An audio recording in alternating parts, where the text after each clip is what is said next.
ನಾವು ಭಗವದ್ಗೀತೆದು ಶ್ಲೋಕಗಳಿಂದ ನಾವು ಚರ್ಚೆ ಮಾಡೋಣ. ವಿಶೇಷವಾಗಿ ಈ 100 ಶ್ಲೋಕಗಳು, ಇದರದ್ದು ಒಂದು ಲಿಸ್ಟ್ ನಾನು ಆಮೇಲೆ ಕಳಿಸ್ತೀನಿ, ಯಾವ್ಯಾವ ಶ್ಲೋಕ ಇದೆ ಅಂತ ಅಂದ್ಬಿಟ್ಟು. ಈ 100 ಶ್ಲೋಕಗಳು 108 ಅಲ್ಲ, ಅದು 100 ಶ್ಲೋಕ ಇದೆ.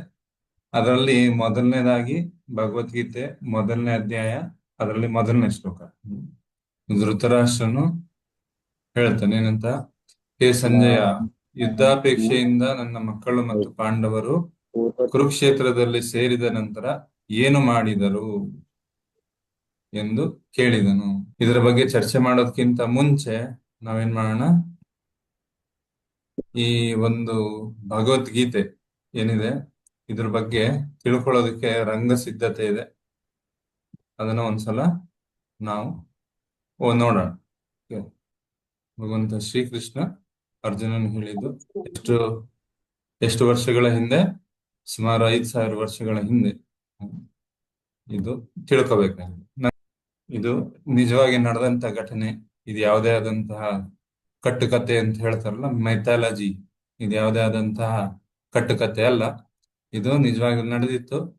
ಇದು ಕುರುವಂಶದಲ್ಲಿ, ವಿಶೇಷವಾಗಿ ಪ್ರಭುಪಾದರು ಹೇಳ್ತಾ ಇದ್ದಾರೆ, ಇದು ಭರತವಂಶದಲ್ಲಿ ಬಂದಂತಹ ಈ ಧೃತರಾಷ್ಟ್ರ ಮತ್ತೆ ಈ ಪಾಂಡುವಿನ ಮಕ್ಕಳು, ಧೃತರಾಷ್ಟ್ರನ ಮಕ್ಕಳು ಮತ್ತೆ ಈ ಪಾಂಡುವಿನ ಮಕ್ಕಳು, ಪಾಂಡವರ ನಡುವೆ ನಡೆದಂತಹ ಒಂದು ನಿಜವಾದಂತಹ ಘಟನೆ. ಮಹಾಭಾರತದಲ್ಲಿ ಇದ್ರ ಬಗ್ಗೆ ವರ್ಣನೆ ಇದೆ. ಅದು ಧೃತರಾಷ್ಟ್ರ ಅವನು ಕಣ್ಣಿರ್ಲಿಲ್ಲ, ಕುರುಡನಾಗಿದ್ದ. ಆ ಕಾರಣದಿಂದಾಗಿ ಯಾರು ರಾಜ ಆಗ್ಬೇಕಾಗಿತ್ತು? ಪಾಂಡುನೇ ರಾಜನಾದ. ಪಾಂಡು ರಾಜನಾಗ್ತಾನೆ. ಅದಾದ್ಮೇಲೆ ಚಿಕ್ಕ ವಯಸ್ಸಿನಲ್ಲೇ ಪಾಂಡುವಿನ ನಿಧನ ಆಯ್ತು. ಹಾಗಾಗಿ ಪಾಂಡುವಿನ ಮಕ್ಕಳು 5 ಜನ ಇರ್ತಾರೆ. ಇದ್ರ ಬಗ್ಗೆ ನಿಮ್ಗೆಲ್ಲರಿಗೂ ಗೊತ್ತಿದೆ. ಈ ಯಮಧರ್ಮರಾಜನಿಂದ ಹುಟ್ಟಿದಂತ ಸಂತಾನ ಯುಧಿಷ್ಠಿರ, ಮತ್ತೆ ವಾಯುವಿನಿಂದ ಹುಟ್ಟಿದ್ದು ಭೀಮ, ಇಂದ್ರನಿಂದ ಅರ್ಜುನ, ಮತ್ತೆ ಅಶ್ವಿನಿ ಕುಮಾರರಿಂದ ನಕುಲ ಮತ್ತು ಸಹದೇವ ಇರ್ತಾರೆ. ಓಕೆ. ಅದಾದ್ಮೇಲೆ ಪಾಂಡು ಚಿಕ್ಕ ವಯಸ್ಸಿನಲ್ಲೇ ಮರಣ ಹೊಂದಿದ ನಂತರ ಏನಾಗುತ್ತೆ? ಈ 5 ಜನ ಮತ್ತೆ ಕುಂತಿದೇವಿ, ಪಾಂಡುವಿನ ಸಾವಿಗೆ ಮಾದ್ರಿ ತಾನು ಕಾರಣ ಅಂತ ತಿಳ್ಕೊಂಡು ಅವಳು ಏನಾಗ್ತಾಳೆ? ಪಾಂಡುವಿನ ಜೊತೆ ಸತಿ ಆಗ್ತಾಳೆ. ಅದಾದ್ಮೇಲೆ ಈ 5 ಜನ ಮಕ್ಕಳನ್ನ ಕರ್ಕೊಂಡು ಕುಂತಿ ಈ ಒಂದು ಹಸ್ತಿನಾಪುರಕ್ಕೆ ಬರ್ತಾಳೆ. ಅವಾಗ ಧೃತರಾಷ್ಟ್ರನ ಪೋಷಣೆಯಲ್ಲೇ ಇವರೆಲ್ಲ ಇರ್ಬೇಕಾಗುತ್ತೆ ಆಯ್ತಾ. ಅದಾದ ಮೇಲಿಂದ ಪಾಂಡುವಿನ ಮಕ್ಕಳಾದಂತಹ ಈ 5 ಜನ ಏನಿದೆ, ಯುಧಿಷ್ಠಿರ ಎಲ್ಲರಿಗಿಂತನೂ ಅವನು ದೊಡ್ಡವನಾಗಿರ್ತಾನೆ. ಹಾಗಾಗಿ ಯುಧಿಷ್ಠಿರನಿಗೆ ಏನಾಗ್ಬೇಕಾಗುತ್ತೆ? ಈ ರಾಜನ ಒಂದು ಸ್ಥಾನ ಸಿಗಬೇಕಾಗುತ್ತೆ. ಆದ್ರೆ ಯುಧಿಷ್ಠಿರ ಈಗೆಲ್ಲ ಅವರೆಲ್ಲ ತುಂಬಾ ಚಿಕ್ಕ ಮಕ್ಕಳಲ್ಲ, ಅದಕ್ಕೋಸ್ಕರ ಅವರೆಲ್ಲರೂ ಧೃತರಾಷ್ಟ್ರನ ಒಂದು ಪೋಷಣೆಯಲ್ಲೇ ಇರಬೇಕಾಗುತ್ತೆ.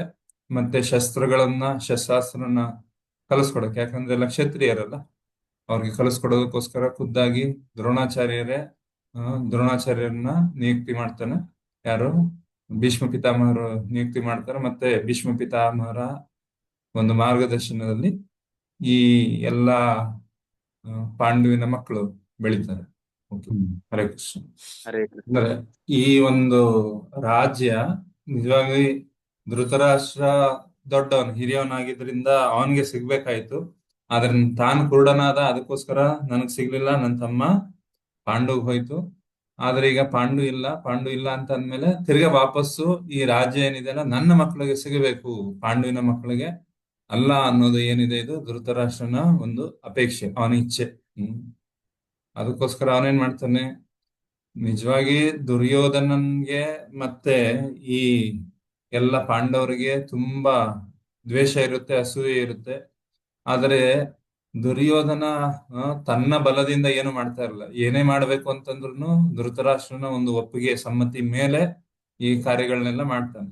ಚಿಕ್ಕವನಿರ್ಬೇಕು ಅಂತಂದ್ರೇನೆ ಭೀಮನನ್ನ ವಿಷ ಹಾಕಿ ಕೊಲ್ಲೋದಕ್ಕೆ ಪ್ರಯತ್ನ ಮಾಡ್ತಾನೆ. ಮತ್ತೆ ವಾರಣಾವರ್ತದಲ್ಲಿ ಈ ಒಂದು ಅರಗಿನ ಮನೆಯನ್ನ ನಿರ್ಮಾಣ ಮಾಡಿ ಅದನ್ನ ಅವ್ರನ್ನೆಲ್ಲ ಕೊಲ್ಲೋದಕ್ಕೆ ಬೇಕಾದಷ್ಟು ಪ್ರಯತ್ನ ಮಾಡ್ತಾರೆ. ಆ ಸಮಯದಲ್ಲೆಲ್ಲ ಅವ್ರನ್ನ ಕಾಪಾಡಿದ್ದು ವಿದುರ ಮತ್ತೆ ಶ್ರೀಕೃಷ್ಣ. ಇವರ ಒಂದು ಸಂರಕ್ಷಣೆಯಲ್ಲಿ ಅವ್ರೇನಾಗ್ತಾರೆ, ಪಾಂಡವರು ಈ ಕೊಲ್ಲೋದಕ್ಕೆ ಮಾಡುವಂತ ಪ್ರಯತ್ನಗಳಿಂದ ಅವರು ಬಚಾವ್ ಆಗ್ತಾರೆ, ಪಾರಾಗ್ತಾರೆ. ಇನ್ ಮುಂದುವರ್ಸಿ. ಹರೇ ಕೃಷ್ಣ. ಕೃಷ್ಣನು ಸಾಮಾನ್ಯ ಮನುಷ್ಯನಾಗಿರಲಿಲ್ಲ. ಅವನು ದೇವೋತ್ತಮ ಪರಮಪುರುಷ. ಅವನು ಭೂಮಿಗೆ ಇಳಿದು ಬಂದು ಆ ಕಾಲದ ಒಂದು ಅಂಶದಲ್ಲಿ ರಾಜಕುಮಾರನ ಪಾತ್ರವನ್ನು ವಹಿಸಿದ. ಈ ಪಾತ್ರದಲ್ಲಿ ಅವನು ಪಾಂಡುವಿನ ಹೆಂಡತಿಯೂ ಪಾಂಡವರ ತಾಯಿಯೂ ಆದ ಕುಂತಿ ಅಥವಾ ಪ್ರಥೆಯ ಸೋದರಳಿಯ. ಹೀಗೆ ನೆಂಟನಾಗಿ ಮತ್ತು ನಿತ್ಯ ಧರ್ಮೋದ್ಧಾರಕನಾಗಿ ಕೃಷ್ಣನು ಪಾಂಡುವಿನ ಧರ್ಮಿಷ್ಠ ಮಕ್ಕಳ ಪರವಾಗಿದ್ದ ಮತ್ತು ಅವರನ್ನು ಕಾಪಾಡಿದ. ಆದರೆ ಮುಂದೆ ಚಾಣಾಕ್ಷ. ಇಲ್ಲಿ ಕೃಷ್ಣನ ಬಗ್ಗೆ ವರ್ಣನೆ ಇದೆ. ಕೃಷ್ಣ ಯಾರು, ಕೃಷ್ಣನ್ಗೂ ಮತ್ತೆ ಪಾಂಡವರಿಗೂ ಏನ್ ಸಂಬಂಧ ಅಂತಂದ್ರೆ, ಪಾಂಡುವಿನ ಹೆಂಡತಿ ಯಾರು, ಒಂದು ಕುಂತಿ ಅಥವಾ ಪೃಥೆ ಅಂತಾನು ಕೂಡ ಹೆಸರಿದೆ. ಅದಾದ್ಮೇಲೆ ಎರಡನೇವಳು ಮಾದ್ರಿ. ಈ ಪೃಥೆ ಕುಂತಿಯ ಅಣ್ಣ ವಸುದೇವನ ಮಗ ಶ್ರೀಕೃಷ್ಣ, ಕೃಷ್ಣ ಬಲರಾಮ. ಹಾಗಾಗಿ ಕುಂತಿಗೆ ಸೋದರಳಿ ಆಗ್ಬೇಕು ಯಾರು, ಕೃಷ್ಣ. ಹಾಗಾಗಿ ಪಾಂಡವರಿಗೆ ಮತ್ತೆ ಕೃಷ್ಣನಿಗೂ ಕೂಡ ಒಂದು ಸಂಬಂಧ ಇದೆ. ಅಷ್ಟೇ ಮಾತ್ರ ಅಲ್ಲ, ಶ್ರೀಕೃಷ್ಣ ಖುದ್ದಾಗಿ ದೇವೋತ್ತಮ ಪರಮ ಪುರುಷ. ಇಲ್ಲಿ ಲೀಲೆ ಮಾಡೋದಕ್ಕೋಸ್ಕರ ಏನ್ ಮಾಡಿದಾನೆ, ಈ ರೀತಿಯಾಗಿ ಅವನು ಈ ವಸುದೇವನ ಒಂದು ಕುಲದಲ್ಲಿ ಜನ್ಮ ತಾಳಿದಾನೆ, ಆವಿರ್ಭಾವ ಆಗಿದೆ ಭಗವಂತಂದು. ಮತ್ತೆ ಇಲ್ಲಿ ಕುರುವಂಶದಲ್ಲಿ ಪಾಂಡವರದ್ದು ಒಂದು ಜನನ ಆಗಿದೆ. ಈ ರೀತಿಯಾಗಿ ಈ ಸಂಬಂಧ ಇದೆ ಕೃಷ್ಣನಿಗೆ ಮತ್ತೆ ಪಾಂಡವರಿಗೆ. ಮತ್ತೆ ವಿಶೇಷವಾಗಿ ಈ ಒಂದು ಪಾಂಡವರು ಧರ್ಮಿಷ್ಠರಾಗಿದ್ರು, ಮತ್ತೆ ಧರ್ಮನ ಪಾಲನೆ ಮಾಡ್ತಾ ಇದ್ರು. ಅದಕ್ಕೋಸ್ಕರ ಧರ್ಮನ ಪಾಲನೆ ಮಾಡೋದಕ್ಕೋಸ್ಕರ ಭಗವಂತ ಶ್ರೀಕೃಷ್ಣ ಬಂದಿರ್ತಾನೆ. ಅದಕ್ಕೋಸ್ಕರ ಏನ್ ಮಾಡ್ತಾನೆ, ಎಲ್ಲಾರನ್ನು ಪಾಂಡವರನ್ನ ಹೇಳ್ತಾರಲ್ಲ, ಪರಿತ್ರಾಣಾಯ ಸಾಧುನಾಂ ವಿನಾಶಾಯ ಚ ದುಷ್ಕೃತಾಂ ಧರ್ಮ ಸಂಸ್ಥಾಪನಾರ್ಥಾಯ ಸಂಭವಾಮಿ ಯುಗೆ ಯುಗೆ ಅಂತ. ಈ ರೀತಿಯಾಗಿ ಧರ್ಮನ ಸ್ಥಾಪನೆ ಮಾಡೋದಕ್ಕೆ, ಧರ್ಮನ ಸ್ಥಾಪನೆ ಮಾಡೋದು ಹೇಗೆ, ದುಷ್ಟರನ್ನು ವಿನಾಶ ಮಾಡಿ ಸಾಧುಗಳನ್ನ ರಕ್ಷಣೆ ಮಾಡುವಂತಹ ಕಾರ್ಯ ಮಾಡೋದಕ್ಕೋಸ್ಕರ ಭಗವಂತ ಬಂದಿರ್ತಾನೆ. ಅದಕ್ಕೋಸ್ಕರ ತನ್ನ ಭಕ್ತರು, ವಿಶೇಷವಾಗಿ ಧರ್ಮನ ಪಾಲನೆ ಮಾಡೋರು, ಈ ಧರ್ಮನ ಪಾಲನೆ ಮಾಡುವಂತ ಪಾಂಡುವಿನ ಮಕ್ಕಳು ಪಾಂಡವರ ಕಡೆಗೆ ಅವನು ಖುದ್ದಾಗಿ ನಿಲ್ತಾನೆ. ಅದಾದ್ಮೇಲೆ ಮುಂದೆ ಏನಾಗುತ್ತೆ, ಅವ್ರು ನೇರವಾಗಿ ಈಗ ಯುಧಿಷ್ಠಿರ ಮಹಾರಾಜನ್ಗೆ ಪಟ್ಟ ಕಟ್ಟಬೇಕು. ಆದ್ರೆ ಧೃತರಾಷ್ಟ್ರ ಏನ್ ಮಾಡ್ತಾನೆ, ಇದು ಹೇಳ್ಬೇಕು ಅಂತಂದ್ರೆ ಯುಧಿಷ್ಠಿರನಿಗೆ ಎಷ್ಟು ಅರ್ಹತೆ ಇದೆ, ಯೋಗ್ಯತೆ ಇದೆ, ಅಷ್ಟೇ ದುರ್ಯೋಧನಗೂ ಕೂಡ ಈ ಒಂದು ರಾಜ್ಯದ ಮೇಲೆ ಅಷ್ಟೇ ಒಂದು ಯೋಗ್ಯತೆ ಇದೆ ಅಂತ ಅಂದ್ಬಿಟ್ಟು ಏನ್ ಹೇಳ್ತಾನೆ, ಅದನ್ನ ರಾಜ್ಯನ ಅರ್ಧ ಭಾಗವಾಗಿ ವಿಭಜನೆ ಮಾಡಿ ಹಸ್ತಿನಾಪುರನ ಸಮೃದ್ಧವಾಗಿದ್ದಂತ ಹಸ್ತಿನಾಪುರದ ಒಂದು ರಾಜನಾಗಿ, ಯುವರಾಜನಾಗಿ ದುರ್ಯೋಧನನ್ನ ಮತ್ತೆ ಒಂದು ಖಾಂಡವ ಪ್ರಸ್ಥ ಅಂತ ಇರುತ್ತೆ. ಅದು ಒಂದು ಭಾಗ, ಅರಣ್ಯ, ಒಂದು ದಟ್ಟ ಅಡವಿ ಆಗಿರುತ್ತೆ. ಆ ಕಾಡಿನ ಭಾಗ, ಮತ್ತೆ ಅದನ್ನ ಪಾಂಡವರು ಕೊಟ್ಟು ನೀವು ಖುಷಿಯಾಗಿರಿ ಅಲ್ಲಿ ಅಂತ ಹೇಳ್ತಾರೆ. ಆದ್ರೆ ಅದಾದ ಮೇಲಿಂದ ದಾನವನ ಸಹಾಯದಿಂದಾಗಿ ಪಾಂಡವರು ಏನ್ ಮಾಡ್ತಾರೆ, ಆ ಖಾಂಡವ ಪ್ರಸ್ಥನ ಇಂದ್ರಪ್ರಸ್ಥನಾಗಿ, ಅಂದ್ರೆ ಇಂದ್ರನ ಒಂದು ಅಮರಾವತಿ ಹೇಗಿರುತ್ತಲ್ಲ ಆ ರೀತಿಯಾಗಿ ಅಷ್ಟು ಸುಂದರವಾಗಿ ಅದನ್ನ ಮಾಡ್ತಾರೆ. ಮಾಡಾದ್ಮೇಲೆ ರಾಜಸೂಯ ಯಜ್ಞ ನಡೆಯುತ್ತೆ. ಅದ್ ನಡಿಬೇಕು ಅಂತಂದ್ರೆ ಎಲ್ಲಾರನ್ನು ಕರೀತಾರೆ. ಅದಲ್ಲಿ ದುರ್ಯೋಧನನ್ನು ಕೂಡ ಕರೆದು ಎಲ್ಲ ಉಡುಗೊರೆ ಕೊಡೋದನ್ನ ಲೆಕ್ಕ ಮಾಡುವಂತದ್ದು ಏನಿದೆ, ಆ ಒಂದು ಸೇವೆ ಅವನು ಕೊಡ್ತಾರೆ. ಕೊಟ್ಟಾಗ ಅವನಿಗೆ ಏನಾಗುತ್ತೆ, ತುಂಬಾ ಹೊಟ್ಟೆ ಕಿಚ್ಚಾಗೋದಕ್ಕೆ ಅಸೂಯೆ ಮೊದ್ಲೇ ಅಸೂಯೆ ಇತ್ತು, ಅದ್ರ ಮೇಲೆ ಏನ್ ಹೇಳ್ತಾರೆ, ಇನ್ನು ತುಪ್ಪ ಸುರಿದಾಗ ಆಗುತ್ತೆ. ಒಂದು ಏನು ಹೊಟ್ಟೆ ಕಿಚ್ಚು ಅಗ್ನಿ ಉರಿತಾ ಇರೋದು ಇನ್ನು ಏನಾಗುತ್ತೆ, ಇನ್ನೂ ಜಾಸ್ತಿ ತೀವ್ರ ಆಗುತ್ತೆ. ಅದಾದ್ಮೇಲೆ ಅವನೇನ್ ಮಾಡ್ತಾನೆ, ಮೋಸದಿಂದ ಜೂಜಾಟಕ್ಕೆ ಪಾಂಡವರನ್ನ ಕರೆದು ಇದ್ರ ಹಿಂದೆನೂ ಕೂಡ ಕತೆ ಇದೆ. ಈ ಯುಧಿಷ್ಠಿರ ಮಹಾರಾಜನಿಗೆ ಗೊತ್ತಿರುತ್ತೆ, ಇದು ನಮ್ಮ ಒಂದು ಕುಲದಲ್ಲಿ ಈಗ ದೊಡ್ಡದಾದಂತ ಒಂದು ಸಂಗ್ರಾಮ ನಡೆಯುತ್ತೆ. ಅದಕ್ಕೋಸ್ಕರ ಯುಧಿಷ್ಠಿರ ಮಹಾರಾಜ ಹೇಳ್ತಾನೇನಂತ, ನಾನು ಹಿರಿಯರ ಒಂದು ಮಾತುಗಳನ್ನ ಪಾಲನೆ ಮಾಡ್ಲಿಲ್ಲ ಅಂತಂದ್ರೆ ಏನಾಗುತ್ತೆ, ಯುದ್ಧ ಆಗುತ್ತೆ. ಅದಕ್ಕೋಸ್ಕರ ಏನು ಹಿರಿಯರು ಹೇಳ್ತಾರಲ್ಲ ಅದನ್ನ ಚಾಚು ತಪ್ಪದೆ ನಾನು ಪಾಲನೆ ಮಾಡ್ತೀನಿ, ಅವಾಗ ಯುದ್ಧದ್ದು ಸಾಧ್ಯತೆನೇ ಇಲ್ಲ ಅಂತಂದ್ಬಿಟ್ಟು, ಆಯ್ತು ಹೇಳಿದನ್ನ ನಾನು ಯಥಾ ಪ್ರಕಾರವಾಗಿ ಕೇಳ್ತೀನಿ ಅಂತ ಯೋಚನೆ ಮಾಡ್ತಾನೆ. ಆದ್ರೆ ಅದೇ ಸಮಸ್ಯೆ ಆಗುತ್ತೆ. ನೇರವಾಗಿ ದುರ್ಯೋಧನ ಒಂದು ಪಗಡಾಟಕ ಜೂಜಾಟ ಆಡೋದಕ್ಕೆ ಕರೆಯೋದಿಲ್ಲ. ತನ್ನ ತಂದೆ ಧೃತರಾಷ್ಟ್ರನ ಮುಖಾಂತರ ಹೇಳ್ ಕಳ್ಸಿ, ಧೃತರಾಷ್ಟ್ರನ ಮುಖಾಂತರವಾಗಿ ಒಂದು ನ್ಯೋತ ಅಂದ್ರೆ ಈ ರೀತಿಯಾಗಿ ಪಗಡೆ ಆಟ ಆಡೋಣ ಅಂತ ಅಂದ್ಬಿಟ್ಟು, ಜೂಜಾಟ ಆಡೋಣ ಅಂತ ಅಂದ್ಬಿಟ್ಟು ಒಂದು ಅವನ ಕಡೆಯಿಂದ ಒಂದು ಆದೇಶ ಬರುತ್ತೆ, ಈ ರೀತಿ ಆಡ್ಬೇಕು ಅಂತ ಹೇಳ್ತಾರೆ. ಈ ಒಂದು ಕ್ಷತ್ರಿಯರಿಗೆ ಯುದ್ಧದಲ್ಲಿ ಯಾರಾದರೂ ಸವಾಲ್ ಹಾಕಿದ್ರೆ ಅಥವಾ ಆಟದಲ್ಲಿ ಸವಾಲ್ ಹಾಕಿದ್ರೆ ಅವ್ರು ಹಿಂದೇಟ್ ಹಾಕೋಗಿಲ್ಲ. ಅದಕ್ಕೋಸ್ಕರ ಈ ಜೂಜಾಟದಿಂದ ಏನು ಒಳ್ಳೇದಾಗಲ್ಲ ಅಂತ ಗೊತ್ತಿದ್ರು ಕೂಡ ಈ ಯುಧಿಷ್ಠಿರ ಮಹಾರಾಜ ಖುದ್ದಾಗಿ ಧೃತರಾಷ್ಟ್ರ ಕರೆದಿರೋದ್ರಿಂದ ಹೋಗದೆ ಇದ್ರೆ ಸರಿ ಇಲ್ಲ ಅಂತ ಅಂದ್ಬಿಟ್ಟು ಏನ್ ಮಾಡ್ತಾನೆ, ಈ ಜೂಜಾಟದಲ್ಲಿ ಒಪ್ಕೊಳ್ತಾನೆ. ಒಪ್ಕೊಂಡ ತಕ್ಷಣ ಅವರು ಎಲ್ಲಾ ಧನರಾಶಿ ಏನೇನಿರುತ್ತೆ, ಕುದುರೆಗಳು, ಆನೆಗಳು, ಅದನ್ನೆಲ್ಲ ಇದರಲ್ಲಿ ಬೆಟ್ಟಿಂಗ್ ಅಲ್ಲಿ ಇಟ್ಟು ಆ ಸವಾಲಲ್ಲಿ ಇಟ್ಟು ಎಲ್ಲ ಏನ್ ಮಾಡ್ತಾನೆ, ಎಲ್ಲ ಕಳ್ಕೊಳ್ತಾನೆ. ಕಳ್ಕೊಂಡಾದ್ಮೇಲೆ ಒಬ್ಬೊಬ್ಬರಾಗಿ ತನ್ನ ತಮ್ಮಂದಿರು ಯಾರು ಇರ್ತಾರೆ, ನಕುಲ, ಸಹದೇವ, ಅರ್ಜುನ, ಭೀಮ, ಎಲ್ಲಾರನ್ನು ಕಳ್ಕೊಂಡು ತನ್ನನ್ನು ತಾನು ಕಳ್ಕೊಂಡು ಕೊನೆಗೆ ಈ ದ್ರೌಪದಿನೂ ಕೂಡ ಆ ಒಂದು ಪಣದಲ್ಲಿಟ್ಟು ಆ ಪಂದ್ಯದಲ್ಲಿ ಸೋತೋಗ್ತಾನೆ. ಸೋತದ ನಂತರ ಇದೇ ಒಂದು ಅವಕಾಶ ಸಿಕ್ತು ಅವ್ರಿಗೆ ಮೋಸ ಮಾಡ್ಬೇಕು, ಮತ್ತೆ ಮುಖ್ಯವಾಗಿ ಅವಮಾನ ಮಾಡ್ಬೇಕು. ಅವಮಾನಕ್ಕೆ ಸೇಡ್ ಏನಿರುತ್ತಲ್ಲ ಅದನ್ನ ತೀರಿಸ್ಕೋಬೇಕು. ಇದು ಒಳ್ಳೆಯಾದಂತಹ ಸನ್ನಿವೇಶ ಸಿಕ್ಕಿದೆ ಅಂತ ಅಂದ್ಬಿಟ್ಟು ಈ ವಸ್ತ್ರಾಪಹರಣ ಮಾಡೋದಕ್ಕೆ ಪ್ರಯತ್ನ ಮಾಡ್ತಾರೆ. ಅದಕ್ಕೆ ಹೇಳ್ತಾರೆ, ಭಗವಂತ ಶ್ರೀಕೃಷ್ಣ ಈ ಒಂದು ಸಮಯದಲ್ಲಿ ದ್ರೌಪದಿನ ಬಂದು ಕಾಪಾಡ್ತಾನೆ. ಮತ್ತೆ ಆ ಒಂದು ಸಭೆ ಇತ್ತಲ್ಲ ಅದು ಅಸತ್ ಸಭೆ ಆಗುತ್ತೆ. ಯಾವುದೇ ಆದಂತಹ ಒಳ್ಳೆಯ ಕಾರ್ಯಗಳು ಆಗದಿರುವಂತದ್ದು, ಎಲ್ಲಿ ನಾರಿಗೆ ಬೆಲೆ ಇಲ್ಲ ಅಂತ ಜಾಗದಲ್ಲಿ, ಎಲ್ಲಿ ನಾರಿಗೆ ಬೆಲೆ ಇರುತ್ತೆ ಅಲ್ಲಿ ಎಲ್ಲ ದೇವಿ ದೇವತೆಗಳು ಕೂಡ ಇರ್ತಾರೆ. ಎಲ್ಲ ಒಂದು ಸತ್ ಅಂತಂದ್ರೆ ಶಾಶ್ವತವಾಗಿದ್ದು, ಅಸತ್ ಅಂದ್ರೆ ಅಶಾಶ್ವತವಾಗಿದ್ದು, ಮತ್ತೆ ಏನ್ ಹೇಳ್ತಾರೆ ಅಂತಂದ್ರೆ ಅದೊಂದು ನೀತಿಗೆಟ್ಟವರ ಒಂದು ಸಭೆ ಅದಾಗಿತ್ತು.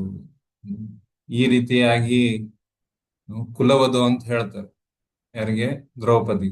ಈ ಒಂದು ಕುಲವಧುವಿಗೆನೆ ಈ ರೀತಿಯಾಗಿ ಅವಮಾನ ಮಾಡೋದು, ಇದು ಯಾವುದೇ ಕಾರಣದಲ್ಲೂ ಸರಿ ಇಲ್ಲ.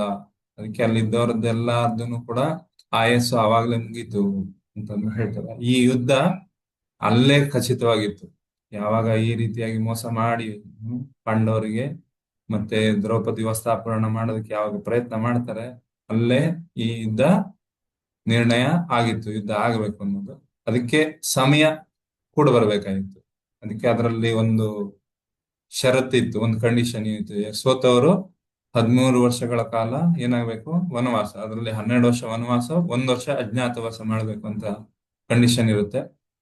ಆ 1 ವರ್ಷ ಅಜ್ಞಾತವಾಸದಲ್ಲಿ ಏನಾದ್ರು ಗೊತ್ತಾದ್ರೆ, ಎಲ್ಲಿದ್ದಾರೆ ಪಾಂಡವರು ಅಂತ ಗೊತ್ತಾದ್ರೆ ತಿರ್ಗಾ 12 ವರ್ಷ. ಈ ರೀತಿಯಾಗಿ ಅಜ್ಞಾತವಾಸದಲ್ಲಿ ಹುಡುಕಿ ಅವ್ರನ್ನ ಶಾಶ್ವತವಾಗಿ ಪರ್ಮನೆಂಟ್ ಆಗಿ ಅವ್ರನ್ನ ವನದಲ್ಲೇ ಇಡಬೇಕು ಅನ್ನೋದು ಒಂದು ಇಚ್ಛೆ ಇತ್ತು. ಅದಕ್ಕೋಸ್ಕರ ಈ ರೀತಿಯಾಗಿ ಒಂದು ಪಿತೂರಿ ನಡೆದಿತ್ತು. ಅದಾದ್ಮೇಲೆ ಮುಂದುವರಿಸಿ. ದೇಶಾಂತರ ಹೋಗಿದ್ದವರು ಹಿಂದಿರುಗಿದಾಗ ತಮ್ಮ ರಾಜ್ಯವನ್ನು ಹಿಂದಿರುಗಿಸುವಂತೆ ನ್ಯಾಯವಾಗಿಯೇ ದುರ್ಯೋಧನನ್ನು ಪ್ರಾರ್ಥಿಸಿದರು. ಅವನು ಒರಟಾಗಿ ತಿರಸ್ಕರಿಸಿದ. ರಾಜಕುಮಾರರಾಗಿ ಸಾರ್ವಜನಿಕ ಆಡಳಿತದಲ್ಲಿ ಸೇವೆ ಸಲ್ಲಿಸಲು ಕರ್ತವ್ಯಬದ್ಧರಾಗಿದ್ದ ಪಾಂಡವರು 5 ಗ್ರಾಮಗಳನ್ನಾದರೂ ನೀಡಬೇಕೆಂದು ವಿನಂತಿಸಿದರು. ದುರ್ಯೋಧನನು ದುರಹಂಕಾರದಿಂದ ಅವರಿಗೆ ಸೂಜಿ ಮನೆಯಷ್ಟು ನೆಲವನ್ನು ತಾನು ಕೊಡುವುದಿಲ್ಲ ಎಂದು ಉತ್ತರಿಸಿದ.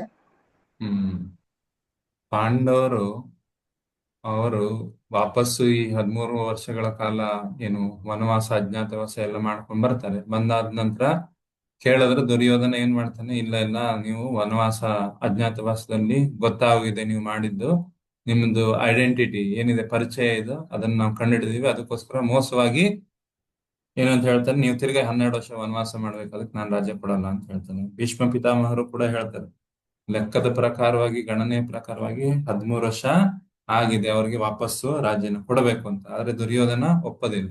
ಅದಕ್ಕೆ ಏನ್ ಮಾಡ್ತಾನೆ, ಆ, ಪಾಂಡವರಿಗೆ ವಾಪಸ್ಸು ಏನು ಕೊಡೋದಿಲ್ಲ ರಾಜ್ಯ ಅಂದಾಗ ಅದಕ್ಕೆ ಪಾಂಡವರು ಹೇಳ್ತಾರೆ, ಆಯ್ತು ನಾವು ಕ್ಷತ್ರಿಯ ಕುಲದಲ್ಲಿ ಇರೋರು, ನಾವು ಭಿಕ್ಷೆ ಬೇಡಿ ತಿನ್ನೋ ಹಾಗಿಲ್ಲ, ಅದಕ್ಕೆ ಕಮ್ಮಿ ಅಂತಂದ್ರು 5 ಗ್ರಾಮಗಳನ್ನಾದ್ರೂ ಕೊಟ್ರೆ ನಾವು 5 ಜನ ಏನಿದೀವಿ, ಪಂಚಪಾಂಡವರು 5 ಜನ ಇದೀವಿ, ನಾವೇನ್ ಮಾಡ್ತೀವಿ ಅದನ್ನ ಆಳ್ವಿಕೆ ಮಾಡಿ ಆ, ನಾವು ಇರ್ತೀವಿ ಅಂತಂದ್ರು ಕೂಡ ದುರ್ಯೋಧನ ಹಿಂಗೆ ಎಷ್ಟು ಅಹಂಕಾರ ಬರುತ್ತೆ ಅಂತಂದ್ರೆ 5 ಗ್ರಾಮ ಅಲ್ಲ, ಸೂಜಿ ಮನೆ ಇಡ್ಬೇಕು ಅಂತಂದ್ರೆ ಎಷ್ಟು ಜಾಗ ಬರುತ್ತಲ್ಲ ಅಷ್ಟು ಜಾಗನೂ ಕೂಡ ನಾನು ಕೊಡೋದಿಲ್ಲ ಅಂತಂದ್ಬಿಟ್ಟು ಹೇಳಿ ಕಳಿಸ್ತೀನಿ. ಮುಂದುವರ್ಸಿ.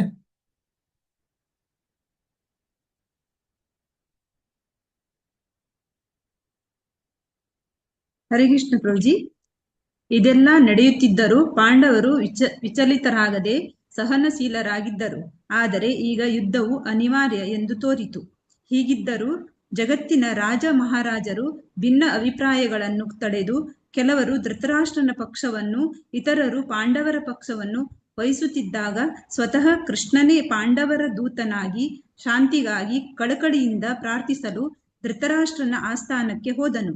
ಅವನ ಕಳಕಳಿಯ ಮಾತುಗಳು ತಿರಸ್ಕೃತವಾದಾಗ ಯುದ್ಧವು ನಿಶ್ಚಿತವಾಯಿತು. ಇದೆಲ್ಲ ಬೇಡ, ಖುದ್ದಾಗಿ ಭಗವಂತನೇ ಶಾಂತಿ ದೂತನಾಗಿ ಹೋಗಿ ಈ ದುರ್ಯೋಧನ ಮತ್ತೆ 100 ಜನ ಕೌರವರು ಧೃತರಾಷ್ಟ್ರ ಅವ್ರಿಗೆಲ್ಲ ಹೇಳಿ ಒಪ್ಸೋದಕ್ಕೋಸ್ಕರ ಹೋದಾಗ್ಲೂ ದುರ್ಯೋಧನ ಒಪ್ಪೋದಿಲ್ಲ. ಕೊನೆಗೆ ಏನಾಯ್ತು, ಯುದ್ಧ ಆಗ್ಲೇಬೇಕು ಅಂತ ಅಂದ್ಬಿಟ್ಟು ತೀರ್ಮಾನ ಆಯ್ತು. ಮುಂದುವರ್ಸಿ.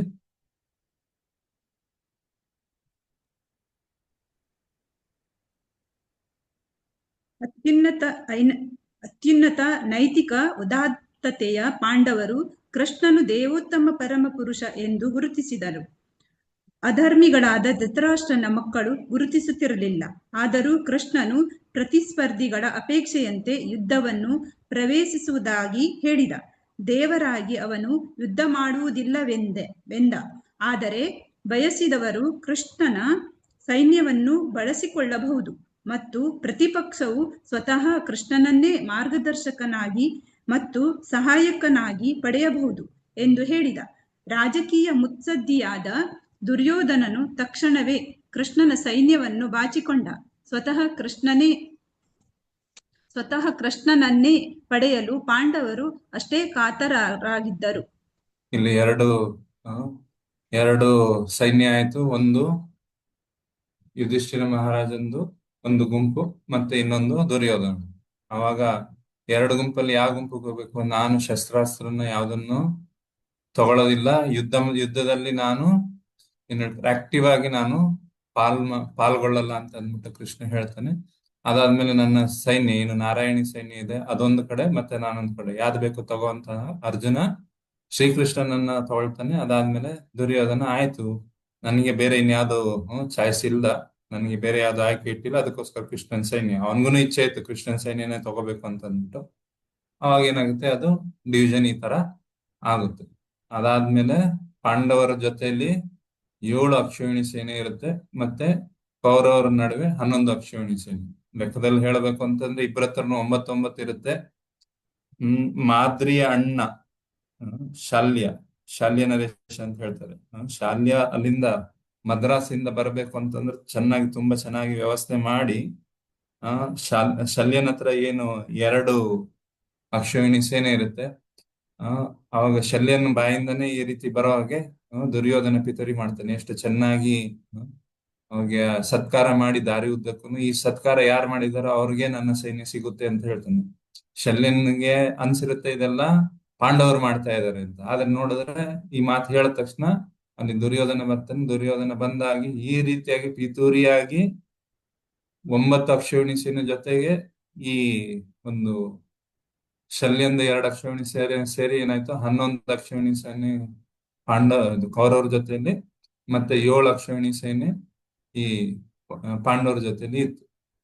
ಇಷ್ಟಾಯ್ತು. ಕೃಷ್ಣ ಪಾಂಡವರ ಕಡೆ, ಮತ್ತೆ ಕೃಷ್ಣನ ಸೈನ್ಯ ಏನಿದೆ ಅದು ಈ ದುರ್ಯೋಧನನ ಸೈನ್ಯಕ್ಕೆ ಸೇರ್ಕೊಳ್ತಾರೆ. ಇಲ್ಲಿ 2 ಸೈನ್ಯಗಳು ಸನ್ನದ್ಧವಾಗಿದೆ, ಮುಂದೆ ಮುಂದೆ ಮುಖಾಮುಖಿಯಾಗಿ ನಿಂತ್ಕೊಂಡಿದೆ. ಈ ರೀತಿ ನಿಂತಿರುವಂತಹ ಈ ಸಮಯದಲ್ಲಿ ಅವ್ರು ಏನ್ ಮಾಡಿದ್ರು, ಯುದ್ಧದ ಅಭಿಲಾಷೆಯನ್ನು ಹೊಂದಂತ ಪಾಂಡವರು ಮತ್ತೆ ಕೌರವರು ಸೇರಿದ ನಂತರ ಏನ್ ಮಾಡಿದ್ರು ಅಂತಂದ್ಬಿಟ್ಟು ಇಲ್ಲಿ ದುರ್ಯೋಧನ ಪ್ರಶ್ನೆ ಕೇಳ್ತಾ ಇದ್ದಾನೆ. ಇದು ಏನಾಯ್ತು, ಈಗ ರಂಗ ಸಿದ್ಧತೆ ಅಂತಂದ್ರೆ ಈ ಒಂದು ಮಾತು ಧೃತರಾಷ್ಟ್ರ ಹೇಳ್ತಾ ಇದ್ದಾನಲ್ಲ, ಇದ್ರ ಹಿಂದೆ ನಡೆದಿರುವಂತಹ ಕಥೆ ಏನಿದೆ ಅದನ್ನು ಸಂಕ್ಷಿಪ್ತವಾಗಿ ಈ ಭಗವದ್ಗೀತೆಯ ರಂಗ ಸಿದ್ಧತೆ ಅನ್ನೋದು ಒಂದು ಹೆಡ್ಡಿಂಗ್ ಅಲ್ಲಿ ಇದೆ, ಅದನ್ನ ನಾನು ಇಲ್ಲಿ ತೋರಿಸ್ದೆ. ಅದಾದ್ಮೇಲೆ ನೆಕ್ಸ್ಟ್ ಈ ಭಗವದ್ಗೀತೆನ ಯಥಾರೂಪವಾಗಿ ಬರೆಯೋ ಅವಶ್ಯಕತೆ ಏನಿದೆ ಅನ್ನೋದನ್ನ ಹೇಳ್ತಾರೆ. ಇಲ್ಲಿ ಸಾಮಾನ್ಯವಾಗಿ ಯಾರು ಈ ಭಗವದ್ಗೀತೆ ಬಗ್ಗೆ ಹೇಳ್ತಾರೆ ಅವ್ರು ಮಾಡುವಂತಹ ಕಾರ್ಯ ಏನಿದೆ ಅಂತಂದ್ರೆ ತಮ್ಮ ಅಭಿಪ್ರಾಯಗಳನ್ನ ವ್ಯಕ್ತಪಡಿಸೋದಕ್ಕೋಸ್ಕರ ಏನ್ ಮಾಡ್ತಾರೆ, ಅಲ್ಲಿ ಕೃಷ್ಣನನ್ನ ಒಂದು ಸಾಧನವಾಗಿ ಉಪಯೋಗ ಮಾಡ್ಕೊಳ್ತಾರೆ. ಆದ್ರೆ ಯಾರು ಕೂಡ ಈ ಒಂದು ಭಗವದ್ಗೀತೆ ಕೃಷ್ಣನೇ ನೇರವಾಗಿ ಹೇಳಿದ್ದು, ಅದರಲ್ಲಿ ಭಗವಂತನ ಇಂಗಿತ ಅಂತಂದ್ರೆ ಭಗವಂತ ನಮ್ಮಿಂದ ಏನ್ ಅಪೇಕ್ಷೆ ಮಾಡ್ತಾ ಇದ್ದಾನೆ, ಮತ್ತೆ ಈ ಭಗವದ್ಗೀತೆ ಹೇಳೋದಕ್ಕೆ ಹಿಂದೆ ಇರುವಂತ ಕಾರಣ ಏನಿದೆ ಅದನ್ನ ಭಗವಂತನ ಮನಸ್ಥಿತಿನ ತಿಳಿಸುವಂತಹ ಪ್ರಯತ್ನ ಯಾರು ಕೂಡ ಮಾಡಿಲ್ಲ. ಅದಕ್ಕೋಸ್ಕರ ಈ ಒಂದು ವಿಶೇಷವಾಗಿ ಭಗವದ್ಗೀತೆ ಯಥಾರೂಪ ಇದನ್ನ ಬರಿಬೇಕಾಯ್ತು ಅಂತ. ಇಲ್ಲಿ ಏನು ಈ ಭಗವದ್ಗೀತೆ ಬಗ್ಗೆ ಹೇಳ್ತಾ ಇದ್ದಾರೆ, ಈ ಭಗವದ್ಗೀತೆ ವಿಶೇಷವಾಗಿ ಹೇಳಿರುವಂತಹ ಮುಖ್ಯ ಉದ್ದೇಶ ಏನಿದೆ ಅಂತಂದ್ರೆ ಈ ಭಗವದ್ಗೀತೆಯಲ್ಲಿ ಯಥಾರೂಪವಾಗಿ ಕೃಷ್ಣನಿಗೆ ಹತ್ರ ಆಗೋದಕ್ಕೋಸ್ಕರ ಏನ್ ಅವಶ್ಯಕತೆ ಇದೆ ಅದನ್ನ ವ್ಯಕ್ತಪಡಿಸಿದ್ದಾರೆ. ಅದಕ್ಕೆ ಈ ಭಗವದ್ಗೀತೆನ ಓದೋದ್ರಿಂದ ಏನಾಗುತ್ತೆ, ಇದರಲ್ಲಿ ಬೇರೆ ಬೇರೆ ಗ್ರಂಥದಲ್ಲಿ ಗ್ರಂಥಕಾರರು ಹೇಳಿರೋ ಪ್ರಕಾರವಾಗಿ ಕೃಷ್ಣನನ್ನ ಒಂದು ಮಾಧ್ಯಮವನ್ನಾಗಿ ಇಟ್ಕೊಂಡು ಭಗವದ್ಗೀತೆನ ಉಪಯೋಗ ಮಾಡ್ಕೊಂಡು ಭಗವಂತನ ಇಲ್ಲ ಅಂತ ಹೇಳೋದು, ಇದು ಭಗವಂತನಿಗೆ ಸರ್ವಧರ್ಮಾನ್ ಪರಿತ್ಯಜ್ಯ ಮಾಮೇಕಂ ಶರಣಂ ರಜ ಅಂತ ಹೇಳಿದ್ರೆ ಭಗವಂತ ಅವನಿಗೆ ಶರಣಾಗತನಾಗ್ಬೇಕು ಅಂತ ಎಲ್ಲ ಒಳಗಡೆ ಇರುವಂತಹ ಒಂದು ಶಕ್ತಿಗೆ ನಾವು ಶರಣಾಗ್ಬೇಕು. ಆ ರೀತಿಯಾಗಿ ಬೇರೆ ಬೇರೆ ಆದಂತಹ ವ್ಯಾಖ್ಯಾನಗಳನ್ನು ಕೂಡ ಎಲ್ಲ ಬರೆದಿದ್ದಾರೆ. ಆದ್ರೆ ನಿಜವಾಗಿ ಇದನ್ನ ತಿಳ್ಕೊಳ್ಳೋದಕ್ಕೆ ಯಾವ ರೀತಿ ನಾವು ತಿಳ್ಕೋಬೇಕು, ಈ ಭಗವದ್ಗೀತೆನ ಯಾವ ರೀತಿಯಾಗಿ ಯಥಾರ್ಥವಾಗಿ ಅರ್ಥ ಮಾಡ್ಕೊಳ್ಳೋದು ಅನ್ನೋದ್ರ ಬಗ್ಗೆ ಈ ಒಂದು ಭಗವದ್ಗೀತೆಯಲ್ಲಿ ವರ್ಣನೆ ಆಗಿದೆ. ಮತ್ತೆ ಈ ಭಗವದ್ಗೀತೆನ ನಾವು ಏನಕ್ಕೆ ಓದ್ಬೇಕು, ಈ ಭಗವದ್ಗೀತೆಯಲ್ಲಿ ಏನಿದೆ ಅಂತಂದ್ರೆ ಮುಖ್ಯವಾಗಿ ಭಗವದ್ಗೀತೆಯಲ್ಲಿ 5 ವಿಷಯಗಳಿವೆ. ಈ 5 ವಿಷಯಗಳು ಇದಕ್ಕೇನಿದೆ ಪರಸ್ಪರ ಒಂದು ಸಂಬಂಧ ಇದೆ.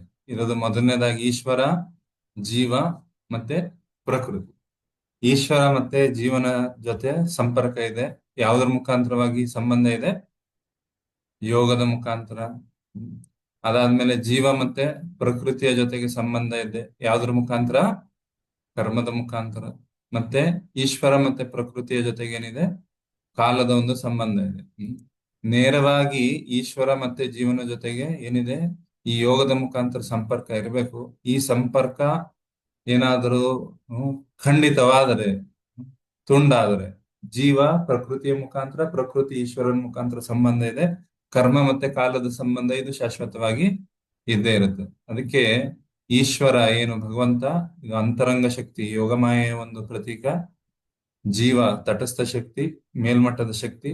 ಮತ್ತೆ ಇದು ಪ್ರಕೃತಿ ಬಹಿರಂಗ ಶಕ್ತಿ ಅಥವಾ ಕೆಳಮಟ್ಟದ ಪ್ರಕೃತಿ ಶಕ್ತಿ ಅಂತ ಹೇಳ್ತಾರೆ. ಇದನ್ನ ಇರುವಂತ 5 ವಿಷಯಗಳನ್ನ ಒಂದು ವಿಸ್ತಾರವಾಗಿ ಅಲ್ಲ, ಒಂದು ಚಿಕ್ಕದಾಗಿ ನಾವು ಒಂದು ನೋಟ. ಈಶ್ವರ ಮತ್ತೆ ಪ್ರಕೃತಿ ಮತ್ತೆ ಜೀವಿಯ ಮಾಲೀಕನಾಗಿದ್ದಾನೆ. ಇದನ್ನ 10ನೇ ಅಧ್ಯಾಯದ 8ನೇ ಶ್ಲೋಕದಲ್ಲಿ ವರ್ಣನೆ ಇದೆ. ಅದಾದ್ಮೇಲೆ ಭಗವಂತ ಮಾಯಾಧೀಶ, ಜೀವಿ ಮಾಯಾಧೀನ. ಇಬ್ಬರ ನಡುವೆ ಇರುವಂತಹ ಸಂಪರ್ಕ ಏನಿದೆ? ಭಕ್ತಿಮಯವಾದಂತಹ ಸೇವೆಯ ಮುಖಾಂತರ ಸಂಬಂಧ ಇರುತ್ತೆ. ಭಗವಂತ ಏನಿದಾನೆ? ಸರ್ವನಿಯಾಮಕ, ನಿಯಂತ್ರಕ, ಸ್ವಾಮಿ ಮತ್ತೆ ಸರ್ವಜ್ಞ. ಮತ್ತೆ ಯಾರು ಈ ಒಂದು ಭಗವಂತನ ಸ್ಥಿತಿನ ತಿಳ್ಕೊಂಡು ಅರ್ಥ ಮಾಡಿಕೊಂಡು ಭಗವಂತನಿಗೆ ಶರಣಾಗತರಾಗಿ ಪ್ರೀತಿಯುತ ಸೇವೆ ಮಾಡ್ತಾರೆ, ಅವರು ಭಗವಂತನ ಧಾಮದಲ್ಲಿ ನಿತ್ಯ ಮುಕ್ತರಾಗಿ ಸೇವೆ ಮಾಡಬಹುದು. ಆದ್ರೆ ಯಾರು ಶರಣಾಗತಿ ಆಗೋದಿಲ್ಲ, ಭಗವಂತನಿಗೆ ಶರಣರಾಗಲ್ಲ, ಅವ್ರಿಗೋಸ್ಕರ ಸೃಷ್ಟಿ ಮಾಡಿದ್ದೇನಿದೆ? ಇದು ಭೌತಿಕ ಪ್ರಕೃತಿ. ಇಲ್ಲಿ ಭೌತಿಕ ಕಲ್ಮಶದ ಜೊತೆಗೆ ನಿತ್ಯಬದ್ಧನಾಗಿರ್ತಾನೆ. ಇದನ್ನ ವಾಪಸ್ಸು ಭಗವಂತನಿಗೆ ಸಂಪರ್ಕ ಮಾಡೋದಕ್ಕೆ ಬೇಕಾದಷ್ಟು ಯೋಗಗಳಿದೆ. ಕರ್ಮ, ಜ್ಞಾನ, ಅಷ್ಟಾಂಗ ಅಥವಾ ಈ ಕಲಿಯುಗಕ್ಕೆ ತುಂಬಾ ಸರಳವಾಗಿ ಭಗವಂತನ ಜೊತೆ ಏನು ಸಂಪರ್ಕ ಮಾಡೋದಕ್ಕೆ ಇರುವಂತಹ ಮಾರ್ಗ ಏನಿದೆ? ಭಕ್ತಿ ಸೇವೆ. ಓಕೆ. ಮತ್ತೆ ಈ ಜೀವ ಮತ್ತೆ ಐಹಿಕ ಜಗತ್ತಿನ ನಡುವೆ ಏನ್ ಸಂಬಂಧ ಇದೆ? ಇದು ಕರ್ಮದ ಆಧಾರದ ಮೇಲೆ. ಈ ಭೌತಿಕ ಜಗತ್ತಿನಲ್ಲಿ 3 ಗುಣಗಳಿದೆ. ಅದರ ಪ್ರಭಾವದಿಂದಾಗಿ 84 ಲಕ್ಷ ಯೋನಿಗಳಲ್ಲಿ ಬೇರೆ ಬೇರೆ ಯೋನಿಗಳಲ್ಲಿ ಜೀವಿಗಳು ಭ್ರಮಣೆ ಮಾಡುತ್ತೆ. ಅದಾದ್ಮೇಲೆ ಪ್ರಕೃತಿ ಭಗವಂತನ ಅಧೀನ ನಿಯಂತ್ರಣದಲ್ಲಿ ಇರುತ್ತೆ. ಮತ್ತೆ ಈ ಮಾಡುವಂತ ಕರ್ಮಕ್ಕನುಗುಣವಾಗಿ ಏನಾಗುತ್ತೆ, ಜೀವಿಗಳಿಗೆ ಸುಖ ದುಃಖನ ಅನುಭವಿಸ್ತಾರೆ. ಮತ್ತೆ ಈ ಐಹಿಕ ಜಗತ್ತು ಮತ್ತೆ ಭಗವಂತನ ಜೊತೆ ಕಾಲದ ಸಂಬಂಧ ಇದೆ. ಬ್ರಹ್ಮನ ಒಂದು ದಿನ ಏನಿದೆ ಅದಕ್ಕೇನಂತಾರೆ, ಕಲ್ಪ ಅಂತಾರೆ.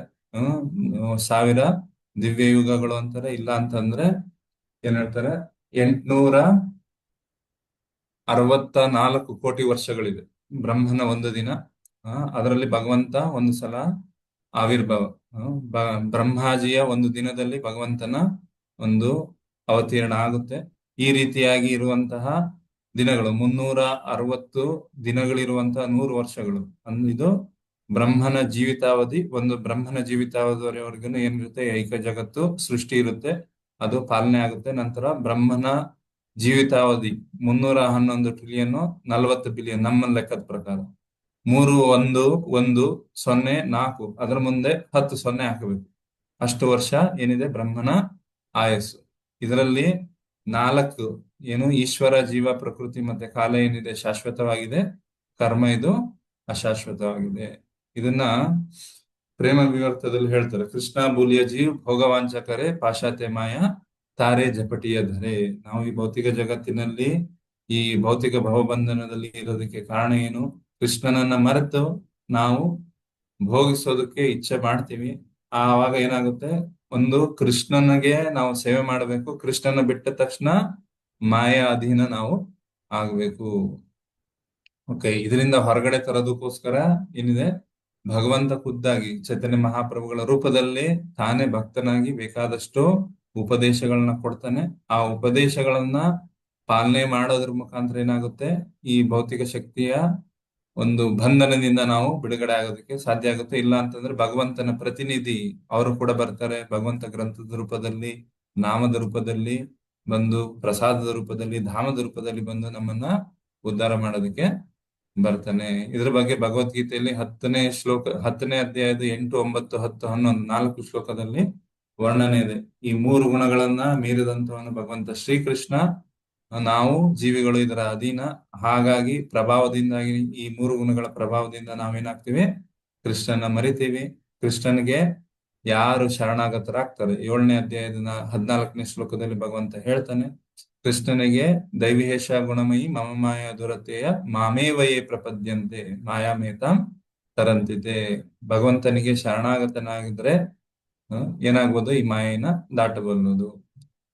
ಮತ್ತೆ ಈ ಭೌತಿಕ ಜಗತ್ತಿನಲ್ಲಿ ಈ ಒಂದು ಮೇಲ್ಮಟ್ಟದ ಶಕ್ತಿಯಾದಂತ ಜೀವಿ ಕೆಳಮಟ್ಟದ ಶಕ್ತಿ ಭೌತಿಕ ಪ್ರಕೃತಿಯ ವಶ ಹೇಗಾಯ್ತು ಅಂತಂದ್ರೆ, ಈ ಒಂದು ಜೀವಿ ಭಗವಂತನ ಒಂದು ನಿರ್ದೇಶನಗಳನ್ನ ಪಾಲನೆ ಮಾಡೋದನ್ನ ಬಿಟ್ಟು ತನ್ನ ಒಂದು ಇಚ್ಛೆಗಳನ್ನ ಪೂರೈಕೆ ಮಾಡೋದಕ್ಕೆ ಪ್ರಯತ್ನ ಮಾಡಿದಾಗ, ಈ ಒಂದು ಭೌತಿಕ ಪ್ರಕೃತಿಯನ್ನ ಶೋಷಣೆ ಮಾಡೋದಕ್ಕೆ ಪ್ರಯತ್ನ ಮಾಡಿದಾಗ ಏನಾಯ್ತು, ಬಂಧನಕ್ಕೆ ಸಿಕ್ಕಾಕೊಳ್ತಾನೆ.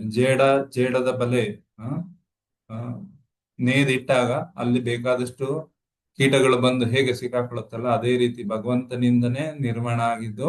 ಯಾರು ಭಗವಂತನ ನಿಯಮಗಳನ್ನ ಪಾಲನೆ ಮಾಡೋದಕ್ಕೆ ತಯಾರಿಲ್ಲ, ತಾವೇ ಸ್ವಂತವಾಗಿ ನಾನೇ ಭೋಕ್ತಾರ, ನಾನೇ ನಿಯಂತ್ರಕ, ಮತ್ತೆ ನಾನೇ ಮಾಲೀಕ ಅಂತ ಅಂದ್ಬಿಟ್ಟು ಯಾರು ಈ ಒಂದು ಲಾರ್ಡಿಂಗ್ ಓವರ್ ಟೆಂಡೆನ್ಸಿ ಅಂತ ಹೇಳ್ತಾರೆ, ಅಂದ್ರೇನು, ಪ್ರಭುತ್ವ ಸಾಧಿಸುವಂತಹ ಒಂದು ಪ್ರವೃತ್ತಿ ಇರೋ ಕಾರಣದಿಂದಾಗಿ ಏನಾಗ್ತೀವಿ, ನಾವು ಈ ಒಂದು ಭೌತಿಕ ಪ್ರಕೃತಿಯಲ್ಲಿ ನಾವು ಬಂದು ಸಿಕ್ಕಾಕೊಳ್ತೀವಿ.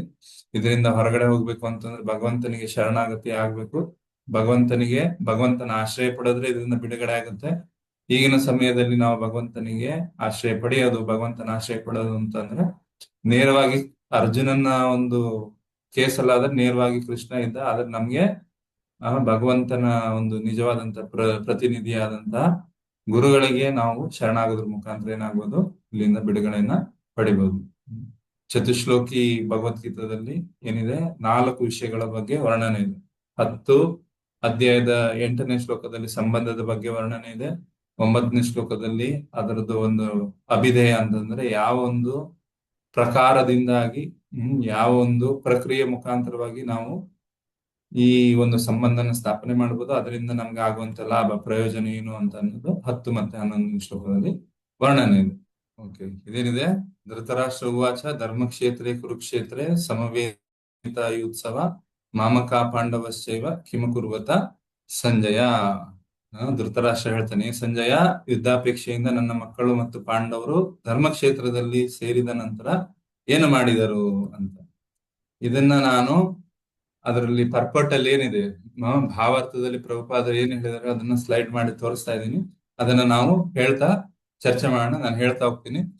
ಮೊದಲನೇದಾಗಿ ಗೀತಾ ಮಹಾತ್ಮದಲ್ಲಿ ಸಂಗ್ರಹವಾಗಿ ಹೇಳಿದ ಮತ್ತು ಬಹುಜನರು ಓದುವ ಧರ್ಮಶಾಸ್ತ್ರ ಭಗವದ್ಗೀತೆ. ಭಗವದ್ಗೀತೆಯ ಮಹತ್ವ ಏನಿದೆ ಅನ್ನೋದನ್ನ ಇಲ್ಲಿ ಗೀತಾ ಮಹತ್ವದಲ್ಲಿ ಹೇಳ್ತಾರೆ. ಏನಂತ, ಹೇಗೆ ನಾವು ಗಂಗೆಯಲ್ಲಿ ಸ್ನಾನ ಮಾಡಿದ್ರೆ ನಮ್ಮ ಪಾಪಗಳನ್ನೆಲ್ಲ ಕಳ್ಕೋಬಹುದಲ್ಲ, ಅದೇ ರೀತಿ ಸಕೃದೇವ ಒಂದು ಸಲನಾದ್ರೂ ಭಗವದ್ಗೀತೆಯನ್ನು ಓದಿದ್ರೆ ಸಂಸಾರ ಮನನಾಶನಂ ಅಂತ ಹೇಳ್ತಾರೆ.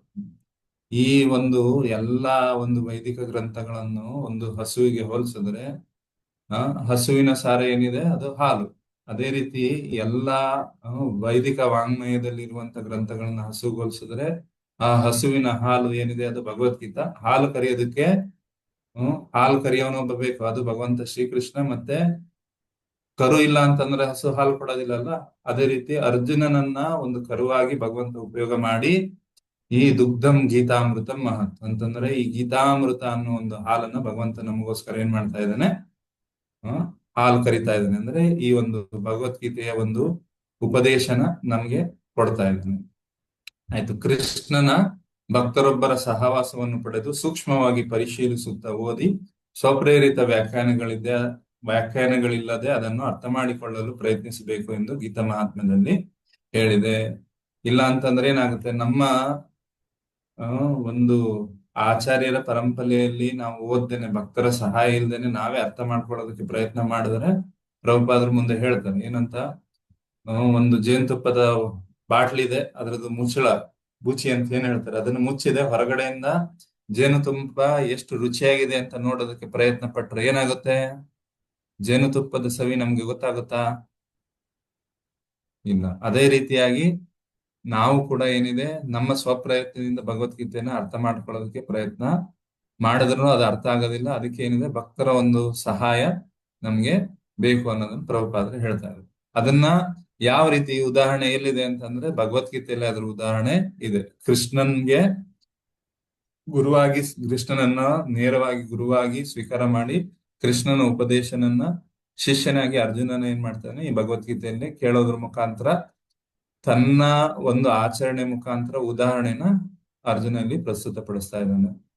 ಅದಾದ್ಮೇಲೆ ಈ ಒಂದು ವ್ಯಾಖ್ಯಾನಗಳನ್ನ ಸ್ವಪ್ರೇರಿತವಾದಂತ ನಮ್ಮ ಒಂದು ಮನಸ್ಸೋ ಇಚ್ಛೆ ಬಂದಂತ ಊಹಾಪೋಹ ಕಲ್ಪನೆಗಳನ್ನ ಮಾಡೋದು ಬಿಟ್ಟು ಏನ್ ಮಾಡ್ಬೇಕು, ಈ ಗುರು ಶಿಷ್ಯ ಪರಂಪರೆಯಲ್ಲಿ ಬಂದಂತ ಈ ಒಂದು ಭಗವದ್ಗೀತೆ ಇದನ್ನ ಓದಿ ತಿಳ್ಕೊಬೇಕು.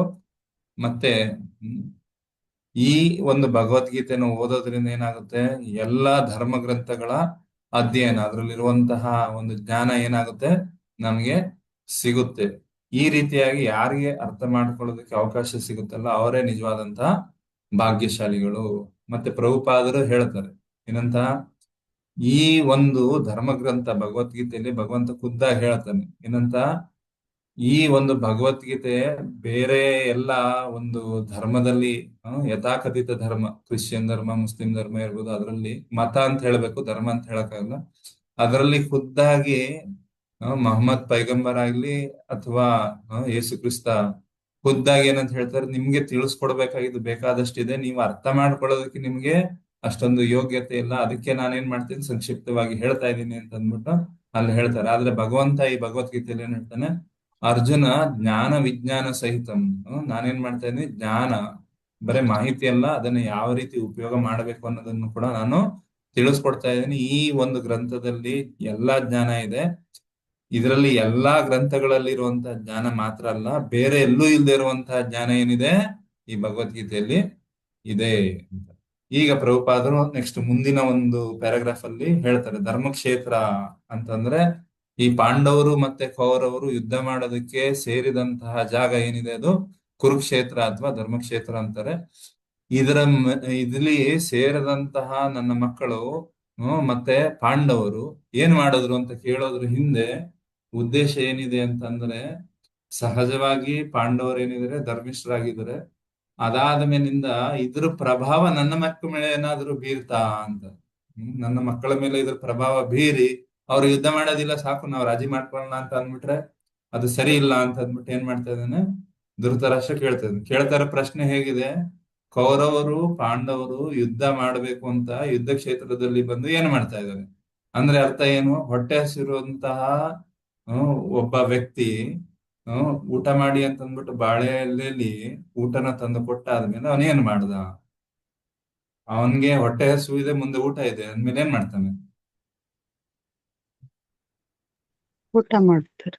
ಊಟ ಮಾಡ್ತಾನೆ. ಅದೇ ರೀತಿ ಯುದ್ಧ ಕ್ಷೇತ್ರದಲ್ಲಿ ಯುದ್ಧದ ಇಚ್ಛೆ ಇಟ್ಕೊಂಡು ಸೇರಿದ್ರು ಅಂದ್ಮೇಲೆ ಏನ್ ಮಾಡ್ತಾರೆ? ಯುದ್ಧನೇ ಮಾಡ್ತಾರಲ್ಲ. ಆದ್ರೆ ಹಿಂದೆ ಇರುವಂತಹ ಮನಸ್ಥಿತಿ ಯಾರ್ದು? ಈ ಧೃತರಾಷ್ಟ್ರಂದು ಇಲ್ಲಿ ವ್ಯಕ್ತ ಆಗ್ತಾ ಇದೆ. ಮೊದಲನೇದಾಗಿ ಈ ಒಂದು ಧರ್ಮಕ್ಷೇತ್ರ, ಈ ಕುರುಕ್ಷೇತ್ರದ ಪ್ರಭಾವದಿಂದಾಗಿ ಅವರು ಮೊದಲನೇದಾಗಿ ವಿಜಯ ಏನಾದ್ರು ಯುದ್ಧ ಮಾಡಿದ್ರೆ ವಿಜಯ ಇದರಲ್ಲಿ ಅವ್ರಿಗೆ ಯಾರಿಗೆ ಪಾಂಡವರಿಗೆ ಸಿಗೋದು ಇದೆ. ಆದ್ರೂ ಕೂಡ ಒಂದು ಅಭಿಲಾಷೆ ಧೃತರಾಷ್ಟ್ರನಿಗೆ ಇತ್ತು. ಏನಂತ? ಈ ಒಂದು ಯುದ್ಧ ಪ್ರಾರಂಭ ಆಯ್ತಾ, ಅದರಲ್ಲಿ ಏನ್ ಮಾಡಿದ್ರು ಅಂತ ಅಂದ್ಬಿಟ್ಟು ಪ್ರಶ್ನೆ ಕೇಳ್ತಾನೆ. ಇದು ಸಂಜಯನಿಗೆ ತಿಳಿಯುತ್ತೆ. ತಿಳಿದ ನಂತರ ಅದ್ರ ಬಗ್ಗೆ ವರ್ಣನೆ ಮಾಡೋದಕ್ಕೆ ಪ್ರಾರಂಭ ಮಾಡ್ತಾನೆ. ಈ ಸಂಜಯ ಕೂಡ ವೇದವ್ಯಾಸರ ಶಿಷ್ಯ. ಈ ಒಂದು ಸಂದರ್ಭದಲ್ಲಿ ಧೃತರಾಷ್ಟ್ರನಿಗೆ ಈ ಯುದ್ಧ ನಡೀತಾ ಇದೆ, ಈ ಸಮಯದಲ್ಲಿ ನಾನು ನಿನಗೆ ಒಂದು ದಿವ್ಯವಾದಂತಹ ಚಕ್ಷುನ ಕೊಡ್ತೀನಿ, ನೀನ್ ಎಲ್ಲಿದೆಯಾ ಅಲ್ಲಿಂದಾನೆ ಕೂತ್ಕೊಂಡು ನೋಡಬಹುದು ಅಂತ ಅಂದ್ಬಿಟ್ಟು ವೇದವ್ಯಾಸರು ಧೃತರಾಷ್ಟ್ರನಿಗೆ ಹೇಳಿದಾಗ, ಧೃತರಾಷ್ಟ್ರ ಬೇಡ, ನನ್ಗೆ ಈಗ ಬದುಕಿರ್ಬೇಕು ಅಂದ್ರೆ ಚೆನ್ನಾಗಿರ್ಬೇಕಾದ್ರೆ ನೋಡ್ಲಿಲ್ಲ, ಈಗ ಯುದ್ಧ ಆಗಿ ಒಬ್ರನ್ನೊಬ್ರು ಹೊಡೆದಾಡ್ಕೊಂಡು ಸಾಯೋದನ್ನ ನಾನು ಹೇಗ್ ನೋಡ್ಲಿ, ಈ ಒಂದು ದೃಷ್ಟಿನ ಸಂಜಯನ ಕೊಡಿ ಅಂತ ಅಂದ್ಬಿಟ್ಟು, ದೂರದರ್ಶನ ಅಂತ ಏನ್ ಹೇಳ್ತಾರಲ್ಲ, ಟೆಲಿವಿಷನ್, ಆ ವಿಷನ್ ಅನ್ನ ಈ ಸಂಜಯನಿಗೆ ವೇದವ್ಯಾಸರು ಕೊಡ್ತಾರೆ. ಅವಾಗ ಸಂಜಯ ಅಲ್ಲಿಂದನೇ ಕೂತ್ಕೊಂಡು ಹೇಳ್ತಾನೆ. ಮತ್ತೆ ಈ ಒಂದು ಯುದ್ಧ ನಡೆಯುವಂತ ಮೊದಲನೇ ದಿನದಿಂದನೇ ಲೈವ್ ಟೆಲಿಕಾಸ್ಟ್ ನಡೀತಾ ಇರಲಿಲ್ಲ. 10 ದಿನ ಯುದ್ಧ ಆಗಿತ್ತು. ಈ ಕುರುಕ್ಷೇತ್ರದಲ್ಲಿ ಎಷ್ಟು ದಿನ ಯುದ್ಧ ಮಾಡಿದ್ರು? 18 ದಿನ ಅಲ್ಲ, ಅಲ್ಲಿ 18ರಲ್ಲಿ 10 ದಿನ ಆದಮೇಲೆ ಸಂಜಯ ಧೃತರಾಷ್ಟ್ರನಿಗೆ ವರ್ಣನೆ ಮಾಡ್ತಾನೆ. ಭೀಷ್ಮ ಪಿತಾಮಹರು ಶರಶಯದಲ್ಲಿ ಇರುವಂತ ಸಮಯದಲ್ಲಿ ಮೊದಲಿಂದನೇ ಏನಾಯ್ತು ಅಂತ ಅಂದ್ಬಿಟ್ಟು ಸಂಜಯ ಧೃತರಾಷ್ಟ್ರನಿಗೆ ಹೇಳೋದಕ್ಕೆ ಪ್ರಾರಂಭ ಮಾಡ್ತಾನೆ. ಅವಾಗ ಇವ್ರು ಕೇಳಿದಂತ ಮೊದಲನೇ ಪ್ರಶ್ನೆ ಏನಂತ? ಯುದ್ಧ ಭೂಮಿಯಲ್ಲಿ ನನ್ನ ಮಕ್ಕಳು ಮತ್ತೆ ಪಾಂಡುವಿನ ಮಕ್ಕಳು ಅಂತ. ಇಲ್ಲಿ ಇವರಿಬ್ರು ನಡುವೆ ರಾಜಿ ಮಾಡಿಕೊಂಡು ಸಮಾಧಾನಕ್ಕೆ ಬರೋದು ಇಷ್ಟ ಇರ್ಲಿಲ್ಲ. ಅದಕ್ಕೆ ಮತ್ತೆ ಈ ಒಂದು ಯುದ್ಧ ನಡೆದ್ರೆ ಅದರ ಫಲಿತಾಂಶ ಏನಾಗುತ್ತೆ, ಯಾರ ಮೇಲೆ ಯಾವ ರೀತಿ ಪ್ರಭಾವ ಬೀರ್ತು, ಅವರೇನಾದ್ರು ಯುದ್ಧ ಭೂಮಿಯಿಂದ ಹೋದ್ರ? ಕೌರವರ ಬಗ್ಗೆ ಧೃತರಾಷ್ಟ್ರನಿಗೆ ಗೊತ್ತಿತ್ತು, ಯಾವುದೇ ಕಾರಣಕ್ಕೂ ಇವರು ಒಪ್ಪಂದ ಮಾಡ್ಕೊಳ್ಳೋರಲ್ಲ. ಆದ್ರೆ ಅಕಸ್ಮಾತ್ ಈ ಒಂದು ಧರ್ಮಕ್ಷೇತ್ರದ ಪ್ರಭಾವದಿಂದಾಗಿ ಈ ಪಾಂಡವರು ಏನಾದ್ರು ಸಮಾಧಾನ ಮಾಡ್ಕೊಂಡು ಅಲ್ಲಿಂದ ಪಲಾಯನ ಮಾಡಿದ್ರ ಅನ್ನೋ ರೀತಿಯಲ್ಲಿ ಧೃತರಾಷ್ಟ್ರ ಏನ್ ಮಾಡ್ತಾ ಇದ್ದಾನೆ, ಪ್ರಶ್ನೆನ ಕೇಳ್ತಾ ಇದ್ದಾನೆ. ಅದಾದ ಮೇಲಿಂದ ಇದು ವ್ಯಾಸರ ಶಿಷ್ಟನಾಗಿದ್ದರಿಂದ ಸಂಜಯನಿಗೆ ಏನಾಗುತ್ತೆ, ಈ ಯುದ್ಧ ಭೂಮಿಲಿ ಏನ್ ನಡೀತಾ ಇದೆ ಅನ್ನೋದು ತಿಳಿಯುತ್ತೆ. ಅದನ್ನ ನಾವು ಚರ್ಚೆ ಮಾಡಿದ್ವಲ್ಲ, ಅದನ್ನ ಪ್ರಭುಪಾದರು ಇಲ್ಲಿ ಹೇಳ್ತಾ ಇದ್ದಾರೆ. ಮತ್ತೆ ಪಾಂಡವರು ಧೃತರಾಷ್ಟ್ರನ ಮಕ್ಕಳು ಒಂದೇ ಕುಟುಂಬದವರು. ಕೌರವರು ಅಂತಂದ್ರೆ ಬರೇ 100 ಜನ ಮಕ್ಕಳು ಏನು ಧೃತರಾಷ್ಟ್ರನ ಮಕ್ಕಳು, ಅವ್ರು ಮಾತ್ರ ಕೌರವರಲ್ಲ, ಪಾಂಡುವಿನ ಮಕ್ಕಳು ಕೂಡ ಕೌರವರು. ಯಾಕೆ? ಕುರುವಂಶದಲ್ಲಿ ಇಬ್ರು ಕೂಡ ಬಂದಿದ್ರು. ಆದ್ರೆ ಇಲ್ಲಿ ಧೃತರಾಷ್ಟ್ರನ ಆಂತರ್ಯ ಏನಿದೆ, ತನ್ನ ಮಕ್ಕಳು ಕುರುವಂಶದವರು, ಪಾಂಡವರು ಪಿತ್ರಾರ್ಜಿತವಾದಂತಹ ಒಂದು ಏನು ಹೆರಿಟೇಜ್ ಅಂತ ಹೇಳ್ತಾರಲ್ಲ, ಅದರಿಂದ ದೂರ ಇರಬೇಕು ಅಂತ ಅಂದ್ಬಿಟ್ಟು ಏನಂತ ಇದ್ದಾನೆ, ಕೌರವರು ನನ್ನ ಮಕ್ಕಳು ಮತ್ತೆ ಪಾಂಡುವಿನ ಮಕ್ಕಳು ಪಾಂಡವರು ಇಬ್ರು ಸೇರಿ ಏನ್ ಮಾಡಿದ್ರು ಅಂತಂದ್ರೆ, ಏನು ಮೇಲ್ನೋಟಕ್ಕೆ ಧೃತರಾಷ್ಟ್ರ ಹೇಳಬಹುದು, ನನಗೆ ಈ ಪಾಂಡವರು ಮತ್ತೆ ಕೌರವರಲ್ಲಿ ಭೇದ ಭಾವ ಇಲ್ಲ, ಇಬ್ರನ್ನೂ ನಾನು ಸಮಾನವಾದಂತ ಭಾವದಿಂದ ನೋಡ್ತೀನಿ ಅಂತ. ಆದ್ರೆ ಈ ಮಾತಿನಲ್ಲೇ ಧೃತರಾಷ್ಟ್ರ ಹೇಳ್ತಾ ಇದ್ದಾನೆ, ಮಾಮಕ ಪಾಂಡವ ಶೈವ. ಮಾಮಕ ಅಂದ್ರೆ ನನ್ನವರು ಮತ್ತೆ ಪಾಂಡವರು, ನನ್ನ ಮಕ್ಕಳು ಮತ್ತೆ ಪಾಂಡವರು ಏನ್ ಮಾಡಿದ್ರು ಸೇರಿ ಅಲ್ಲಿ ಯುದ್ಧದ ಅಪೇಕ್ಷೆ ಇಟ್ಕೊಂಡು ಅಂತ ಅಂದ್ಬಿಟ್ಟು ಯಾರು ಕೇಳ್ತಾ ಇದಾರೆ? ಧೃತರಾಷ್ಟ್ರ ಖುದ್ದಾಗಿ ಹೇಳ್ತಾ ಇದ್ದಾನೆ. ಆ ಧೃತರಾಷ್ಟ್ರನ ಮಾತಿನಲ್ಲೇ ಏನಿದೆ, ಅವನ ಒಂದು ಇಚ್ಛೆ ಇಂಗಿತ ಅದರಲ್ಲಿ ಅಡಗಿದೆ. ಅದನ್ನ ಪ್ರಭುಪಾದರು ಇಲ್ಲಿ ವ್ಯಕ್ತಪಡಿಸ್ತಾ ಇದ್ದಾರೆ. ಮತ್ತೆ ವಿಶೇಷವಾಗಿ ಈ ಶ್ಲೋಕದಲ್ಲಿ ಹೇಳಿರೋದು ಏನಿದೆ, ಇಲ್ಲಿ ಪಾಂಡವರಿಗೇನೆ ವಿಜಯ ಸಿಗುತ್ತೆ ಅನ್ನೋದಕ್ಕೆ ಕಾರಣ ಏನಿದೆ? ಶ್ರೀಕೃಷ್ಣನ ಉಪಸ್ಥಿತಿ. ಶ್ರೀಕೃಷ್ಣ ಯಾರ ಕಡೆಯಲ್ಲಿದ್ದಾನೆ? ಭಗವಂತ ಶ್ರೀಕೃಷ್ಣ ಧರ್ಮದ ಒಂದು ಕಡೆ. ಧರ್ಮ ಎಲ್ಲಿದೆ? ಪಾಂಡವರು ಅದನ್ನ ಪಾಲನೆ ಮಾಡ್ತಾ ಇದ್ದಾರೆ. ಧರ್ಮಿಷ್ಠರಾಗಿರೋದ್ರಿಂದ ಕೃಷ್ಣನ ಉಪಸ್ಥಿತಿ ಇರೋದ್ರಿಂದ ವಿಜಯ ಪಾಂಡವರಿಗೆ ಆಗುತ್ತೆ ಅನ್ನೋದು ಇದು ಖಚಿತ ಆಗಿದೆ. ಮತ್ತೆ ಎರಡನೇದಾಗಿ ಯುದ್ಧ ನಡೀತಾ ಇರುವಂತಹ ಜಾಗ ಕುರುಕ್ಷೇತ್ರ, ಅದು ಧರ್ಮಕ್ಷೇತ್ರ ಆಗಿದ್ರಿಂದ ಇದರ ಪ್ರಭಾವ ಹೆಚ್ಚಾಗಿ ಪಾಂಡವರ ಕಡೆ ಇದೆ. ಮತ್ತೆ ಪ್ರಭುಪಾದರು ಇಲ್ಲಿ ಒಂದು ವರ್ಣನೆ ಹೇಳ್ತಾ ಇದ್ದಾರೆ.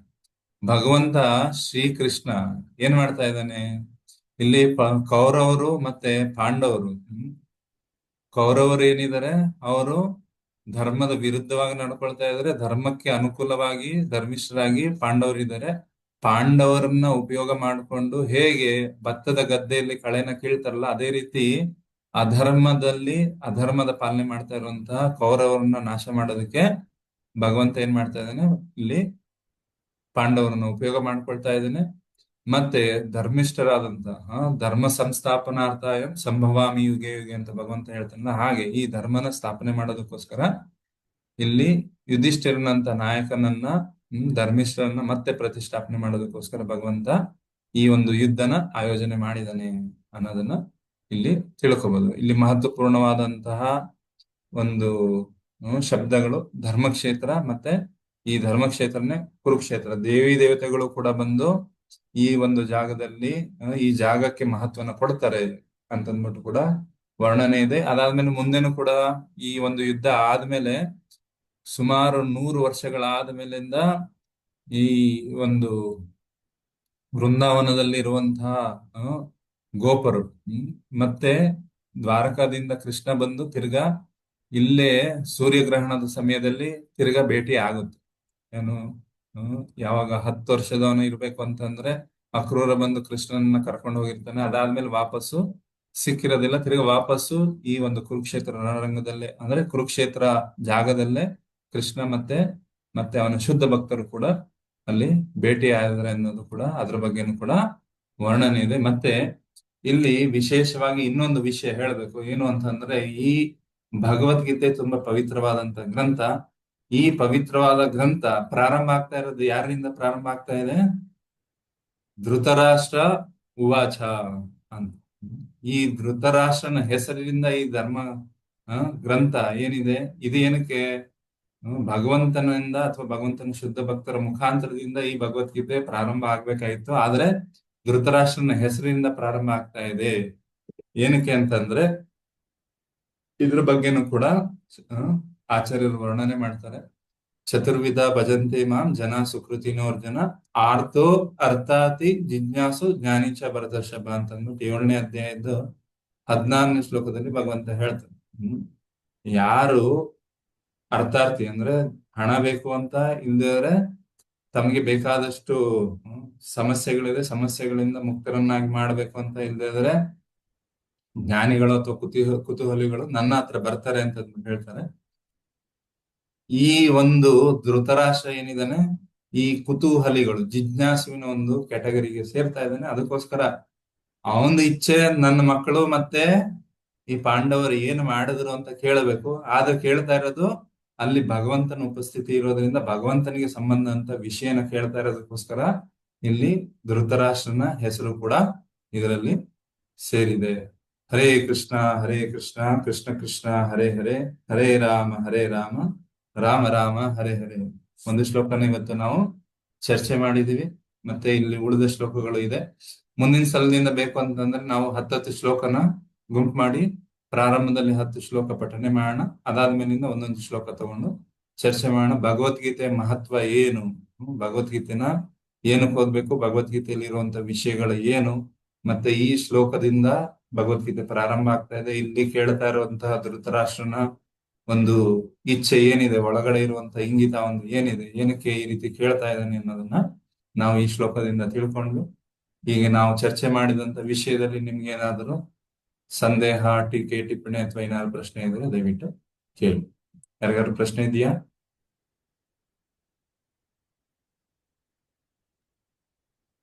ಹರೇ ಕೃಷ್ಣ ಪ್ರಭುಜಿ.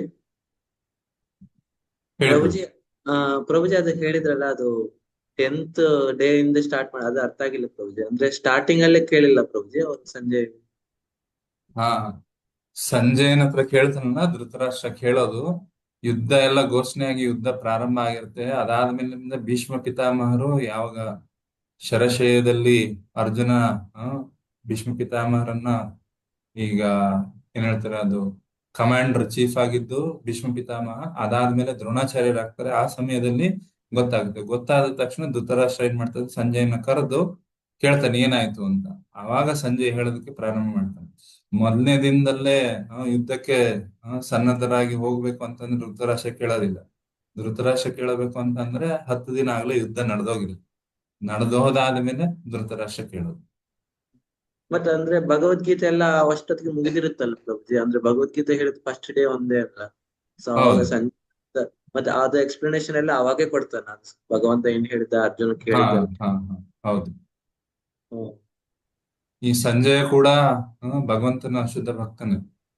ಹ್ಮ್ ಸೊ ಅಂದ್ರೆ ಅದು ರಿಮೈಂಡ್ ಮಾಡ್ಕೊಂಡು ಹೇಳ್ತಾನ ಅವನಿಗೆ ಧೃತರಾಷ್ಟ್ರ ಹೌದು ಲೈವ್ ಹೌದು. ಲೈವ್ ಅಲ್ಲಿ ನಡೀತಾ ಇರೋದ್ ಮುಂದೆ ನೋಡ್ಕೊಂಡು ಹೇಳೋದಿಲ್ಲ. ಅದು ಬರೇ 40 ನಿಮಿಷ ಆಯ್ತು ಅಂತ ಹೇಳ್ತಾರೆ ಅಷ್ಟೇ ಭಗವದ್ಗೀತೆ ಹೇಳೋದಕ್ಕೆ. ನಾವು ಓದ್ತೀವಿ ಅಂತ ಹೋದ್ರೆ 3 ಗಂಟೆ ಬೇಕು. ಅದನ್ನ ಇದು ಹಾರ್ಟ್ ಟು ಹಾರ್ಟ್ ಟ್ರಾನ್ಸ್ಫಾರ್ಮೇಶನ್ ಆಗಿದೆ. ಕಮ್ಯುನಿಕೇಶನ್ ಏನಿದೆಯಲ್ಲ ಅದು ಬಾಯೆಲ್ಲ ಹಂಗೆ ಹೇಳೋದನ್ನ ಹೇಳಿದನ್ ಭಗವಂತ. ಹೇಳದ್ರೆ ಪ್ರಶ್ನೆ ಉತ್ತರ ಮಾಡಿ ಅದು ಬರೀ 40 ನಿಮಿಷದಲ್ಲೇ ಅವರಿಬ್ರು ಮಾತಾಡಿದ್ರು, ಕೃಷ್ಣ ಮತ್ತೆ ಅರ್ಜುನ್.